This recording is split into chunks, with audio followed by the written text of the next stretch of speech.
news tonight, more bombshells in the Caylee Anthony case. Investigators now confirm that items found last night at the Anthony home are linked to the crime scene.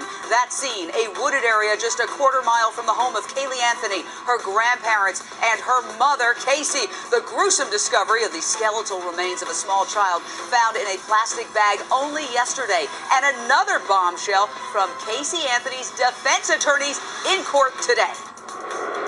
Mr. Baez was called yesterday by the sheriff, and he can correct me if I'm wrong, and told that the anthropological measurements were correct on the child for her being Casey Anthony, that the hair color was correct, and that they were proceeding as if this was Caylee, little Caylee Anthony.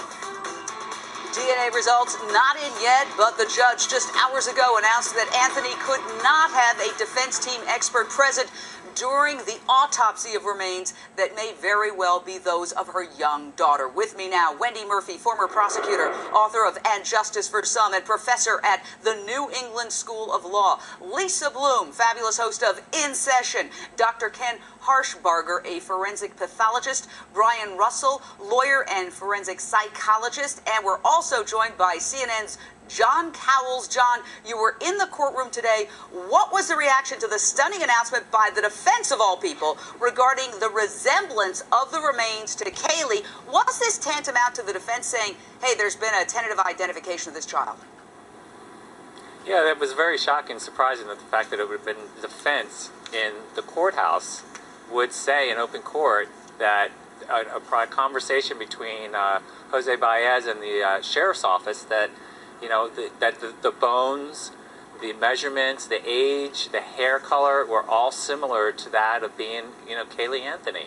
And the fact that it would come from the defense and not from the prosecution, and that they even said repeatedly that they could not even tentatively ID the remains in open court. And the judge even asked them, could you even give me an idea of when you could?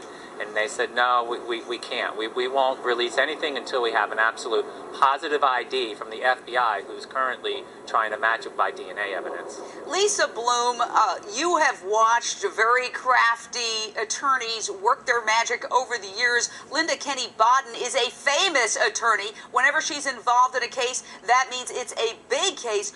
Why do you think she was the one who dropped the bombshell today, revealing that there are all these markers that line up with little Caylee, essentially saying the sheriff is proceeding as if this is little Caylee? And you're right, Linda Kenny Bodden is a highly respected, outstanding defense attorney. She represented Phil Spector. I think she's brought into this case because she's a forensic expert. She really knows her stuff backwards and forwards. The reason why she said that in court is because the defense wanted access to the autopsy. They wanted access to the testing because sometimes DNA testing destroys the tissue, destroys the subject matter of the testing. So it's not fair for the prosecution to be able to test something if the defense can't also test it. That's why she's making that identification in court, saying, yes, we think tentatively this is Caylee Anthony, and so please let us have access to the remains in a scientific, respectable way so that we can do the testing as well. Now, today, the lead sheriff of this investigation dropped this bombshell on ABC's Good Morning America. Listen to this.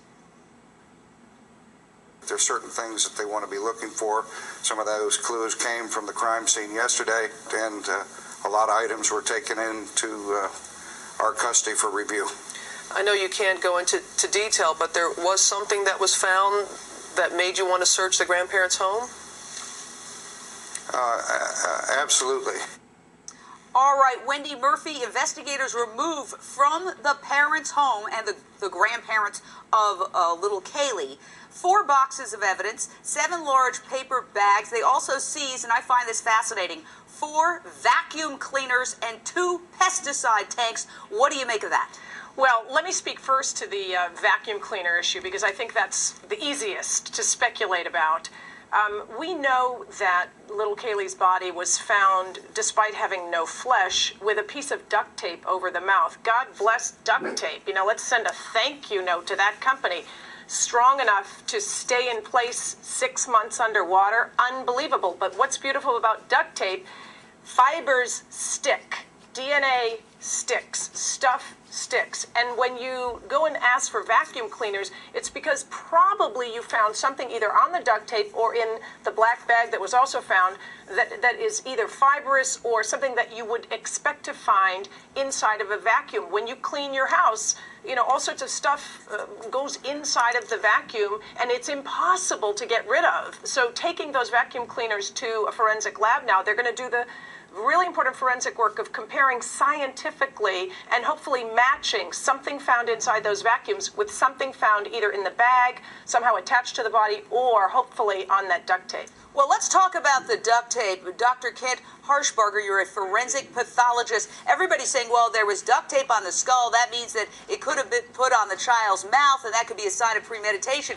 But if there's no skin left on the child, and that's a big if, I have no independent confirmation of that, then, you know, what is fascinating to me is that everybody's making this assumption, Lisa Bloom, that somehow this duct tape remained exactly where whoever put it, even though the skin has disappeared. That's not how it works. I mean, obviously, if the skin's deteriorated and the duct tape was put on the skin, then however the duct tape got to the skull means that something happened in the interim. Well, that's right, and we know that the utility worker unfortunately kicked the bag. Of course, he didn't realize what he was doing, and then this discovery came upon him. What that means is that the crime scene was unfortunately altered to some extent, innocently, by the utility worker. So the duct tape could have moved because, as Wendy said, it was underwater for 6 months. It may have lost some of its adhesive qualities, but we also can be sure that law enforcement is looking inside the home for duct tape that would match the duct tape found in or on the body of this poor child whose remains were found. Duct tape can be matched by manufacturer's lot. So you and I might have duct tape, Jane, that looks identical. Maybe it's black, maybe it's gray. They look the same, but they can be scientifically determined as to whether they came from the same manufacturer at the same time to really ascertain if it's the same roll of tape. Let me ask this question of our forensic pathologist, Dr. Kent Harshbarger.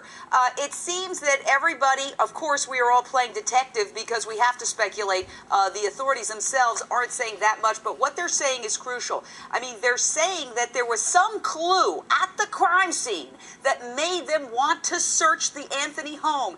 And then they're saying once they got into the Anthony home, they found something that was absolutely of interest, and we saw them taking all this stuff out. We've talked about the duct tape. We've talked about the vacuum cleaner. What about the pesticides? I mean, how could that fit in?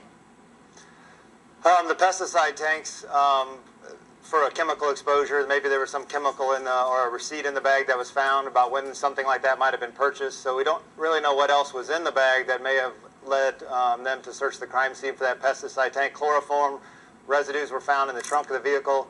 Is that going to be related to the cause of death or not? Maybe that's contained within those tanks that are looking. Duct tape, more importantly, we've heard about the lots being matched, but actually the fracture pattern of where it's ripped being matched will be crucial to actually find not only a lot that matches, but the exact roll of duct tape that matches, fingerprints on that adhesive, what fibers that adhesive collected that the vacuum cleaner's bags might have in them.